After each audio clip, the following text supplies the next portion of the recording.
అధికారం చేతిలో ఉన్నప్పుడు ఎన్ని రకాలు చేయొచ్చో అన్ని రకాలు చేయగలిగింది కవిత. అందులో సిబిఐని దగ్గరికి రానివ్వకుండా చూడటం, ఈడీని సైతం భయపెట్టడం, కేంద్ర ప్రభుత్వాన్ని సైతం భయపెట్టడం, అన్ని రకాల వ్యవస్థల్ని కేసీఆర్ వాడేశారు కవిత కోసం. ఆ ఇంపాక్ట్ కనిపించింది. తర్వాత అధికారాంతంబున చూడవలెను అయ్యవార్ల ముఖంబులు అంటారు.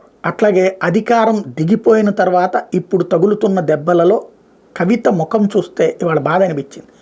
ఎందుకంటే తెలంగాణ బతుకమ్మగా కవిత ఫేస్ చూసేసినటువంటి స్టేజ్ నుంచి ఇవాళ ఈడీ కేసులో అరెస్ట్ అయ్యి జైల్లో ఉన్నటువంటి కవితని సిబిఐ అరెస్ట్ చేశామని నిన్న ప్రకటించడం, ఇవాళ రౌస్ అవెన్యూ కోర్టులో హాజరుపరిచేటప్పుడు తీసుకొచ్చినప్పుడు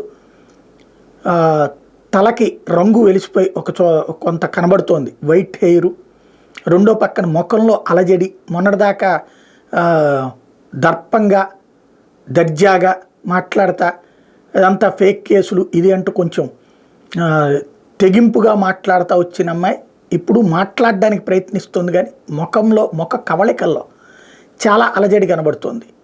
చంద్రబాబు నాయుడు గారు ఫస్ట్ ఏమీ కాదనుకుని కోర్టుకు వెళ్ళిన తర్వాత జైలుకి వెళ్తున్నప్పుడు కనిపించినటువంటి ఒక రకమైనటువంటి బాధ లేదా ఒక రకమైనటువంటి ఆగ్రహము ఆవేదన కలగలిపినటువంటిది అక్కడ ఆయన కనిపించేది ఫస్ట్ టైం. కాబట్టి ఈ అమ్మాయి ఆల్రెడీ 3-4 సార్లు ఇట్లా కోర్టుకు రావడం, అక్కడ పొజిషన్ చూసిన తర్వాత అక్కడ చేతులు కట్టుకుని ఉంచోవాల్సిన పరిస్థితి రావడం, ఆ వెళ్ళేటప్పుడు పరిస్థితి ఇదివరకటి అంత సేఫ్గా ఉండదు కదా సిచ్యుయేషను, అందులో జైలులో ఉండాల్సి రావటం, ఆ పరిణామాలు కవితని బాగా ఇబ్బంది పెట్టినాయి.